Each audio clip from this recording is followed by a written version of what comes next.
بەناوی خوددا گەڕاینە وڵاتان قوتابیانی خۆشەویست بۆ ڕوونکردنەوەی کۆتا چاپتە لە ئیپسۆد 3 بە ناونیشانەی کاپتن سمۆلت.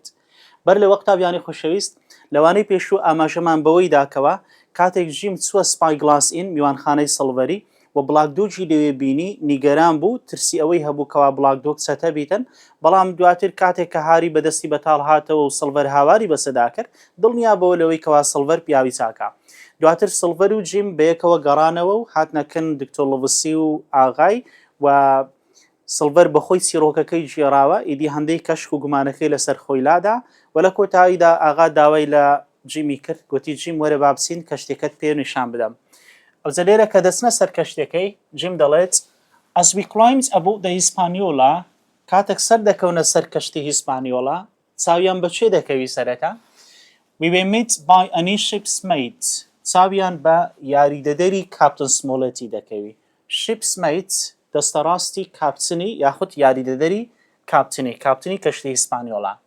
چێیە یاریدەدەرەکە؟ ناوی مستەعارۆیە. مستەعارۆ is the ship's officer یاخود ship's mate.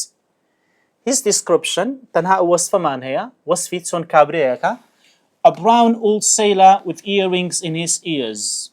دەریاوانێکی ڕەنقاوەیی بوو و هەروەها گوارەی لەجێ بوو. ئەگەر بپرسین چێیە ئەو کەسەی کەوا brown sailor و earrings in his ears ئەوە مستەعارۆیە و مستەعارۆ پیشەی چییە؟ بریتیە لە ship's officer یاخود ship's mate یاریدەدەری کاپتن فڵەنتیە. جیم دەڵێت He and the squire were very friendly. یەکسەر جیم درک بەوەی دەکا کەوا بینی سکوایر و بینی مستەعارۆی زۆر هاوڕێیانەیە واتە بینیان زۆر خۆشە. بەڵام I soon noticed that things were not the same between the squire and the captain. جیم هەرزوو بۆی ڕوون دەبتەوە کە بینی ئاغای لەگەر کاپتن سمۆڵەتی بەو شێوەی نییە. واتە لە سەرەتادا جیم درک بەوەی دەکا کەوا بینی ئاغای لەگە مستەعارۆی زۆر خۆشە they are friendly بەڵام ببورن ئاغا لەگەر کاپتن سمۆڵەتی بینیان خۆش نییە. هۆکارەکە کاپتن سمۆڵەت وەکو لە نامەکە پێشوو ئاماژەی پێدا he's a little too serious کەسێکی جددیە بەڵام ئاغانا کەسێکی ناجددیە. مستەعارۆش وەکو یەک هەردووچیان ناجددینە بۆیە بینیان خۆشە. جیم دەڵێت Captain Smollett seemed angry with everything on board. Captain Smollett لە هەموو شتێکی تووڕە بوو کە لەسەر کەشتیەکەی ڕووی دەدا کە کاپتنی کەشتیەکەیە. And wasted no time in coming to the cabin to tell the squire. و هیچ کاتی بە فیڕۆ نەدەدا لەوەی بێتە کابینەکەی و قسە لەگە سکوایری بکە. قوتابیانی خۆشەویست کابن ئەو شوێنەیە کابینەکە کەوا پیاوە ڕازگۆیەکان بە هەمیشەی کە کێشەک ڕوو دەدا کۆبنەوەی تێدا دەکەن. ئەوجا لەبەر ئەوەی ئاغا ئاجمیڕەڵە فەرمانڕەوا و گەورەی سەرکەشتیەکەیە کاتێک کێشەک ڕوودەدا پێویستە کاپتن سمۆڵێت بێتە لای ئەو. بەس جیم دەڵێتن کاتی بە فیڕۆ نەدەدا هەر کێشەکان کە دروست دەبوون بەخۆی معالەجەی دەکردن و چارەسەری دەکردن. بۆیە قسە دەکاتن لە بۆ دکتۆر لڤسی و ئاغای بە دیاریکراوی لە بۆ ئاغای بە ئاغای دەڵێت سێ ئەوە کاپتن سمۆڵێتە I don't like this voice دەڵێ ئەمن حەز بەو گەشتەی ناکەم و هەروەها I don't like the man کەیفم بەو پیاوانە نایەتن کە لە گەرمن واتە تاقمی دەریایەکە and I don't like my officer و هەروەها کەیفم بە ئەفسەرەکەشم ناوێ یاخود ئەفسەرەکەشم ناوێ کە مەبەستی پێ مستەعارۆیە. بەجێ قوتابیانی خۆشەویست دواتر بە وردی باس لە هۆکارەکان دەکەین بەڵام لێرەش بە پوختی نووسیتمان سەبەب چییە؟ بۆ کاپتن سمۆڵێت دەڵێ I don't like this voice حەز بەو گەشتە ناکەم لەبەر دوو سەبەب. Because the crew know more than I do چکە دەرێت تاقمی دەریاییەکە لە من زیاتر دەزانن واتە تاقمی دەریایی دەزانن کە ئەوان دەچن گەنجینەی دەدۆزنەوە بەڵام کاپتنی کەشتەکەی ئەو شتەی نازانی ئەو یەک لە هۆکارەکان. هۆکارێکی دیکە Because treasure voyage is dangerous لەبەوەی گەشتی دوورگەی گەنجینە یاخود گەشتی دۆزینەوەی گەنجینە مەترسیدارە واتە لەبە ئەو دوو سەبەبەی حەز بە گەشتەکەی ناکە. ئەدیلو کەیفی بە پیاوەکان نایە تاقمی دەریایەکە. Because I haven't chosen them myself چونکە ئەو بەخۆی هەڵی نەبژاردینە واتە تاقمی دەریایەکە ئامادە کرایە ئەجە ئەو هاتیە بوویتە کاپتن بەسەر کەشتیەکەی. ئەی بۆ کەیفی بە مستەعارۆی ناوێ ئەفسەرەکەی Because he's too friendly with the crew to be a good officer چکە دەرێ کابرایەکە زۆر نەرمونیانە زۆر هاوڕێیانە تەعامل دەکا ئەوەش نایکاتە ئەفسەرەکی باش چکە کۆنتڕۆڵی بەسەر تاقمی دەریایەکە نابی.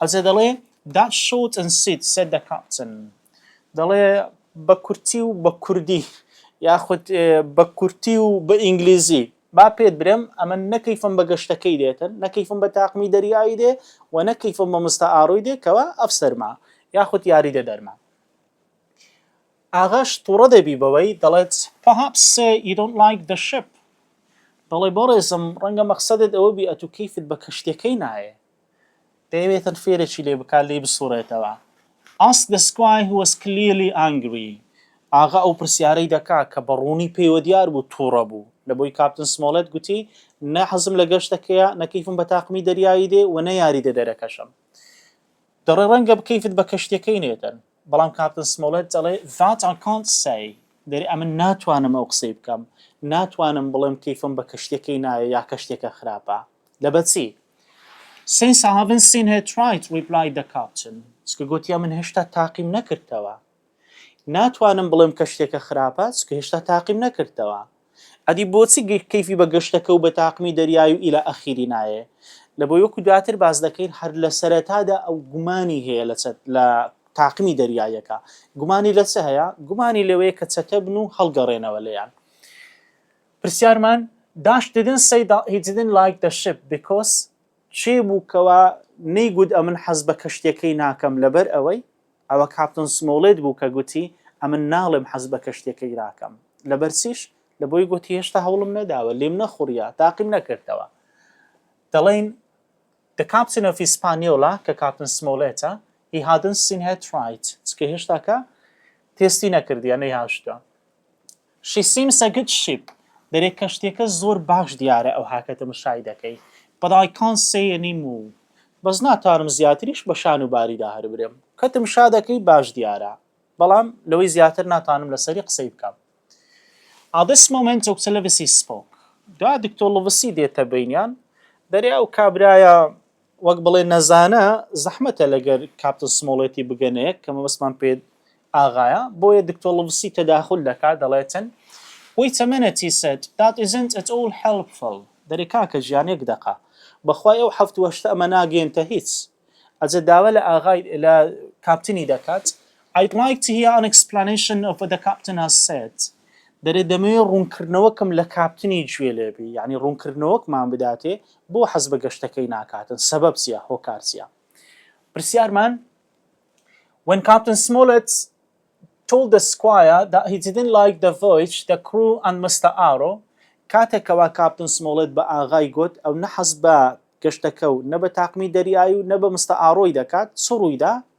ئەلەو کاتێدا دکتۆر لڤسی هات تەداخلی کرد کە داوای ڕوونکردنەوەی زیاتری لێ کرد وەڵامی ڕاستمان the doctor asked for an explanation دکتۆر داوای ڕوونکردنەوەی کرد لە کاپتن سمۆڵێتی you don't say like this voyage now why دکتۆر پێی دەڵێ بە کاپتنی ئەتو گوتت حەز بەو گەشتەی ناکەی لەبەرچی سەبەب چییە بۆ حەز بە گەشتەکەی ناکەی ئەویش دەڵێت I took this job under what we call sealed orders دەرێ ئەمن ئەو ئەرکەم وەرگرتیە واتە ببمە کاپتنی کەشتەکەی بە فەرمانێکی مۆرکراو sealed orders ئەدی sealed orders چییە Thus I agreed to sail the ship without first knowing where we were going said the captain sealed order واتە دەرێ ئەمن بە فەرمانەکی مۆرکراو ئامادە بووم بمە کاپتنی کەشتەکەی بێ ئەوەی بزانم مەبەستی ئەو گەشتە بۆ چییە و بۆ چێ دەڕۆین ئەدی کێشەکە چییە ئێستاکە دەڵێ ئەمن کە کاپتنی کەشتێکەمە پێم نەگوترایە بەرەو چێ دەچین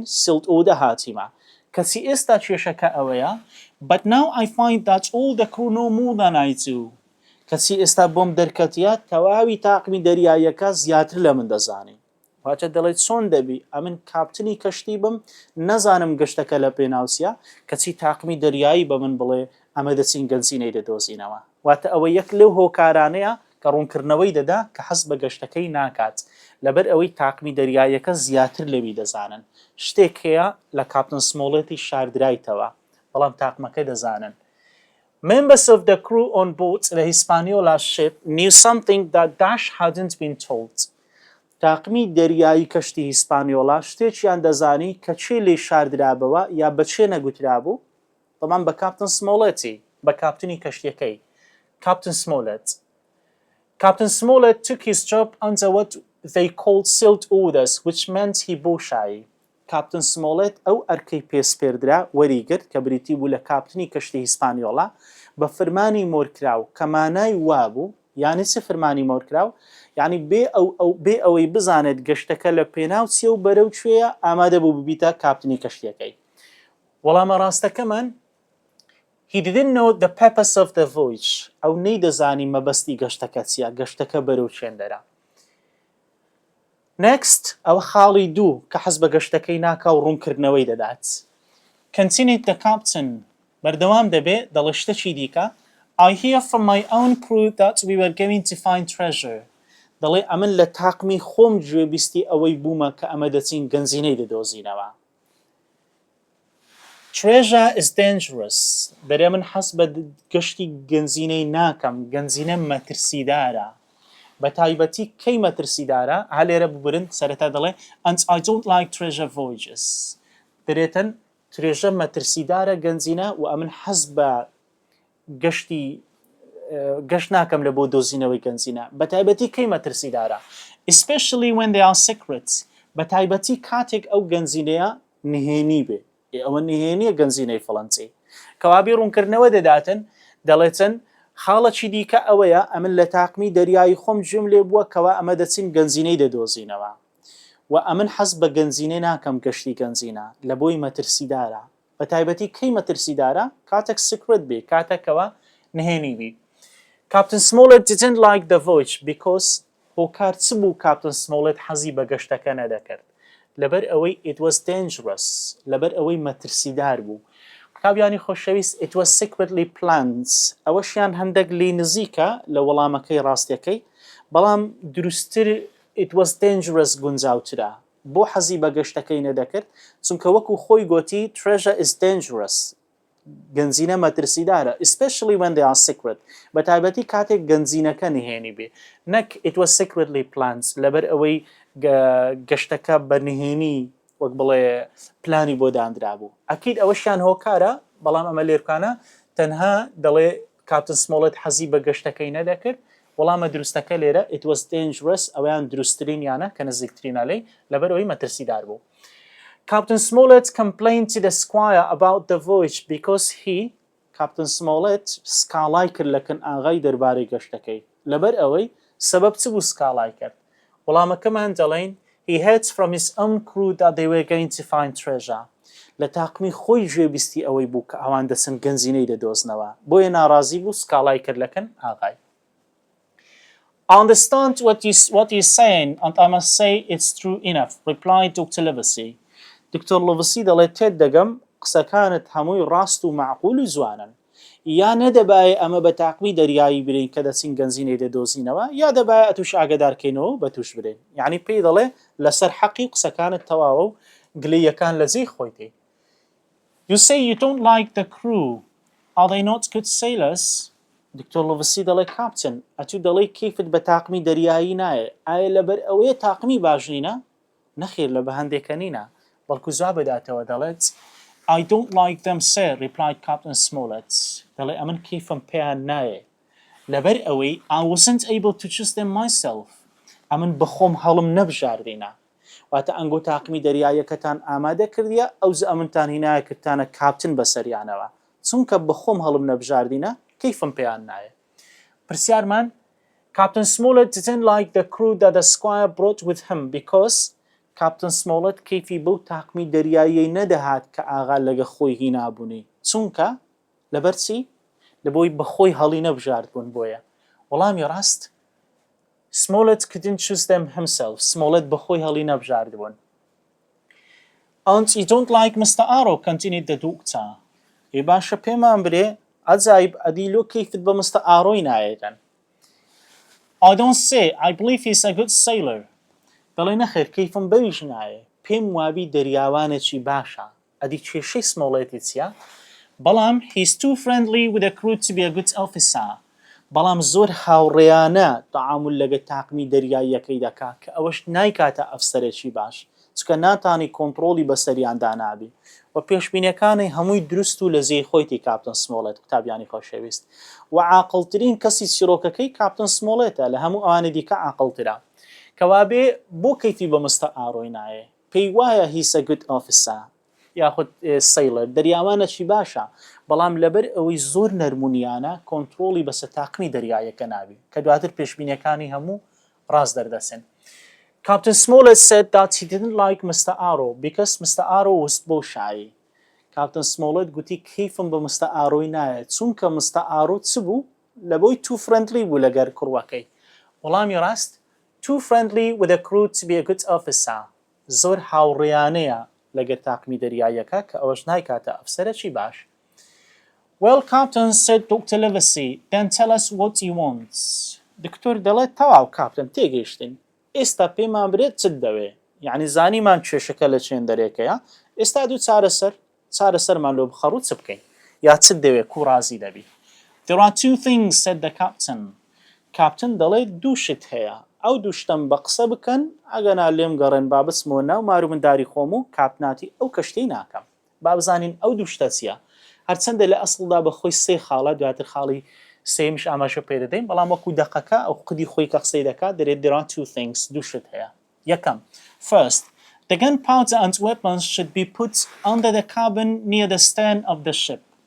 دەری یەکەم داواکاری و یەکەم شت کە هەمە ئەوەیە ئەو چەک و تەقەمەنیانە پێویستە لە ژێر کابینەکەی لە بەشی پشتەوەی کەشتەکەی دابدرێن ئەوە داواکاری یەکەمی و هەروەها ببرن بەر لەوەی and not where they are now لە شوێنی ئێستای خۆیان نەبن واتە داواکاری یەکەمی دەرێت چەک و تەقەمەنیەکان لە ژێر کابینەکەی لە بەشی پشتەوەی کەشتەکەی بن نەک لە شوێنی ئێستایان هەر بەڕوونی دیارە وەکو دواتر دکتۆر لۆڤسیش ئاماژەی پێدەداتن ئەو لە میچنی دەترسێ لە هەڵگەڕانەوەی دەترسێ یعنی دەترسێ ئەو تاقمی دەریایە زۆرینەیان چەتە بن کە هەرواشە ئەکید ینی گومانەکەی لە جێی خۆی تێ. خاڵی دوو and second the crew that you have brought with you should sleep at the back near the cabin as well. بە ئاغای دەڵێ ئەو تاقمی دەریایەی بە خۆت هینایتت پێویستە لەکن کابینەکەی لە بەشی پشتەوە لەسەر چەک و تەقەمەنیەکان بخەون واتە چەک و تەقەمەنیەکان لە ژێر دەسەڵاتی خۆمان بێ ئەو تاقمەیکەوە ئاغا هینایتی. گوتمان داواکاری یەکەم ئەوەیە کاروچیان مەڕبوتن پێکەوە چەک و تەقەمەنیەکان لە شوێنی خۆیان نەبن لە ژێر کابینەکەی لە بەشی پشتەوەی کەشتەکەی بن و هەروەها ئەو تاقمەیکەوە ئاغا هینایتی لەوێن دەرێکە بنون واتە لە ژێر دەسەڵاتی خۆیان بیچەکەکان. And there has been too much talk already, far too much, agreed the doctor. دکتۆری گوتی تاو کاکە زۆرمان گوت 7-8مان زۆر کرد تەواو ڕازی بووین بەسەر چاو ئەمرەکانت جێبەجێ دەکەین یا پێشنیارەکانت جێبەجێ دەکەین. It is said that you have a map of an island, said Captain Smollett. دواتر کاپ سمۆڵێت دەڵێ گوتراوەکەوە ئەنگۆ نەخشەیەکی دورگەی گەنجینەتان لایە. باشە ئەو ئیخبارەی لە چی بۆ کاپتن سمۆڵێت چۆن دەزانێ دووبارە کوڕ و تاقمی دەریایەکەی پێیگوتینە ئەی چی تاقمی بە تاقمی دەریایی گوتیە جەنابی سڵڤەر چی بە سڵڤەری گوتیە جەنابی ئاغا ئەوە بووکەوە ئاغا گوتی I'll be as silent as grave وەکو قەبری بێدەنگ دەبم بەڵام وەکو قەبری بێدەنگ نەبوو بەڵکو ئەو کێشەی بۆ برادەرەکانی دروست کرد.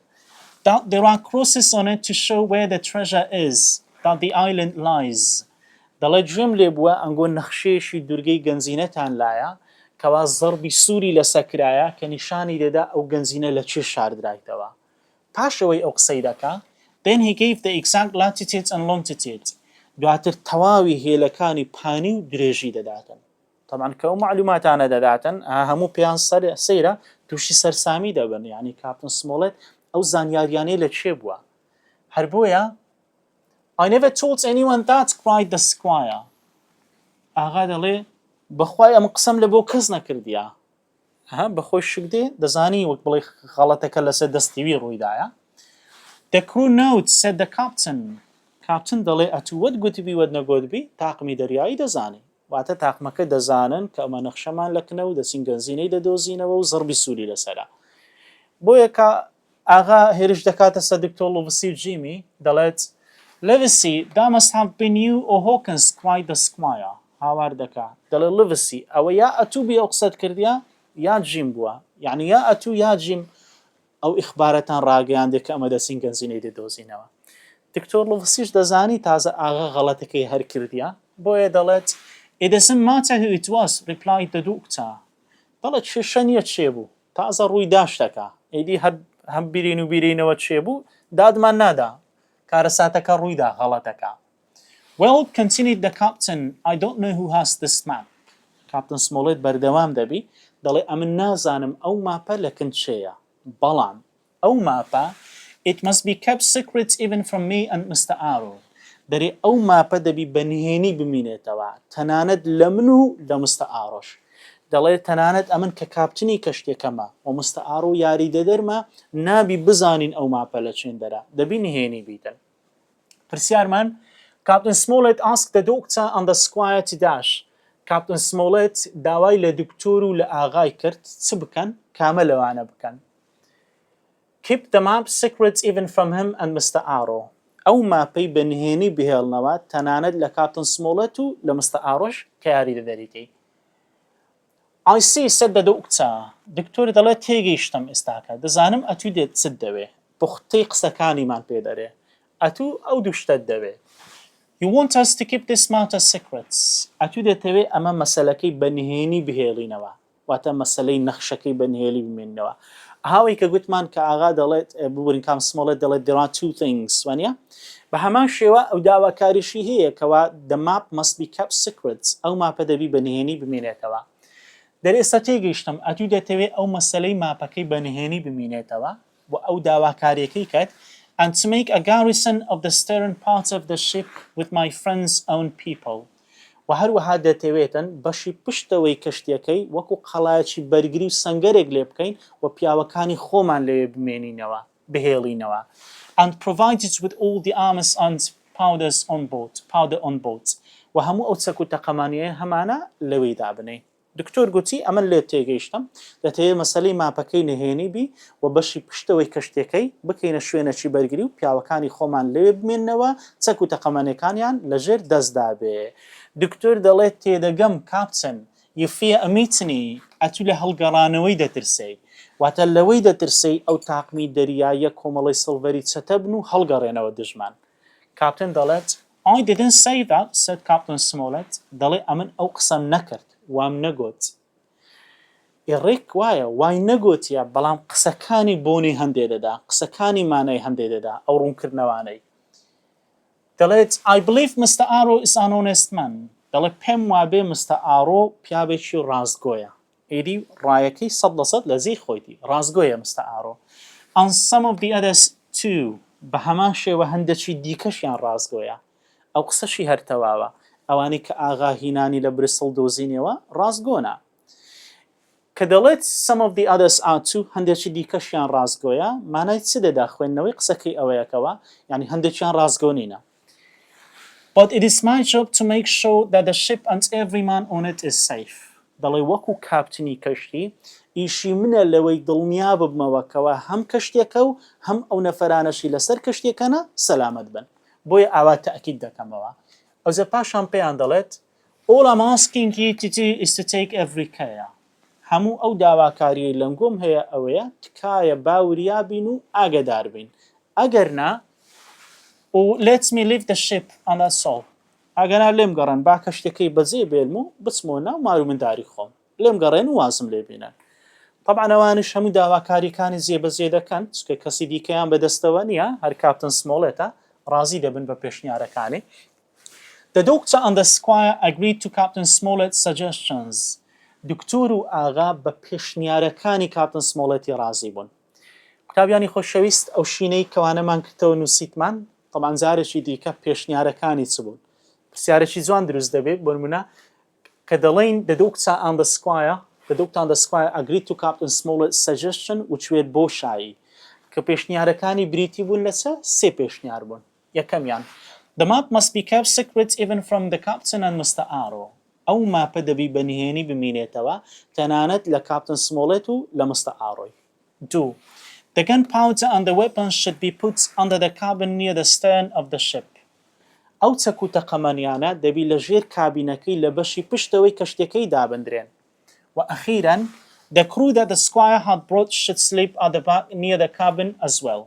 ئەو تاقمی دەریایی کە ئاغا لەگە خۆی هینایەتی بە هەمان شێوە پێویستە لە بەشی پشتەوە لە کنچێک و تەقەمەنیەکان بخەوێن. and then the captain left the room. دواتر کاپتن ژوورەکەی دەکابن کابینەکەی بەجێدێڵێ واتە کاپتن سمۆڵێت دەڵێ ئەو پێشنیارانەم جێبەجێکەن و ئەوانش جێبەجێ دەکەن و ئەویش دەڕوات و شوێنەکەی بەجێدێڵێ پاشان دکتۆر لوڤسی قسەی دەکا لە بۆ ئاغای دەڵێت Trelawney, the doctor then said دەڵێت Trelawney I'm surprised دەڵێ ئەم زۆر سەرم سوڕمایە لەو عەقڵە گەورەی تو بەس پێم ناڵێ و ئەو دوو پیاوە ڕاستگوێتی نایتە سەر کەشتی But you've managed to get two honest men on board with you.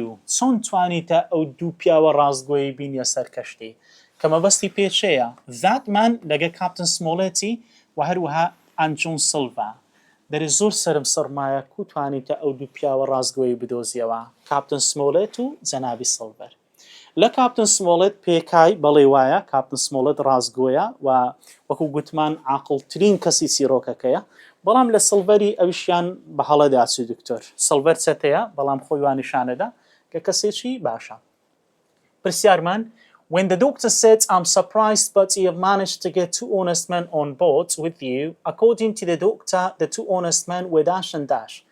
کاتێک دکتۆر گوتی سرم سڕماوە کە دوو پیاوی ڕاستگۆتی نایتە سەر کەشتیەکەی بە گوێرەی دکتۆری مەبەستی پێچێ بۆ دکتۆر دوو پیاوەکە گوتمان کاپتن سمۆڵێت و لۆنگ جۆن سڵڤەر وەڵامی ڕاستمان سمۆڵێت ئەن سڵڤەر قوتابیانی خۆشەویست ئەو بوو کۆتایی chapter 3 لە episode 3 لەوانەی داهاتوومان پشتیوان بەخوای گەورە دەچینە episode 4 بە ناونیشانی The Voyage گەشتی دەریایەکە و دینە chapter 1 بە ناونیشانی The Voyage Begins واتە گەشتەکە دەست پێ دەکات بە هیوای سوود و زۆر سپاس